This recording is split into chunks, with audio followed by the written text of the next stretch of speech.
এখানে কি ব্রিজ হইলে ভালো হয় কিনা ভাই? অবশ্যই আমাদের ভালো হয় আর কি। তো কত কতটা উপকার হবে ব্রিজ হইলে?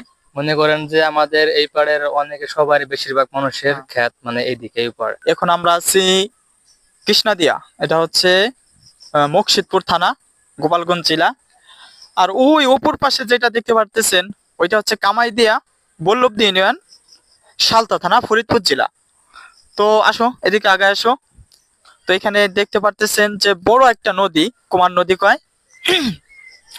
তো এখানে বাঁশের ব্রিজ বলে আর কি, বাঁশের ব্রিজ দেওয়া আছে। তো এই রাস্তা দিয়ে প্রতিদিন প্রায় 1000-এর উপরে মানুষ চলাচল করে। এখানে হচ্ছে ব্রিজ নাই, যার কারণে মানুষ ওইখানে গাড়ি রাখে। ওইখানে গাড়ি রাখার পর ওইখান থেকে মাল নিয়ে এই রাস্তা দিয়ে মাথায় করে ওই উপার যায়। তো এখানে যদি একটা ব্রিজ হয়, তাহলে হচ্ছে দুই গ্রামেরই মানে যেহেতু অপর পাশে গোপালগঞ্জ জেলা, এই পাশে ফরিদপুর জেলা, তো এই পাশে যদি এই ব্রিজটা হয়, তাহলে দুই পাশেরই সম্পর্কটা আরো ভালো হয়ে উঠবে, যেহেতু এই পাশে মকসিদপুর একদম অতি নিকটে, কাছে। তো চলাচল করা খুব ভালো হবে। তো একটা ভাই আসতেছে, আমরা তার কাছ থেকে জেনে নিব যে আসলে এখানে যদি ব্রিজ হয় তাহলে কতটা উপকার হবে। এই যে যে চারটা বানাইছে, জি।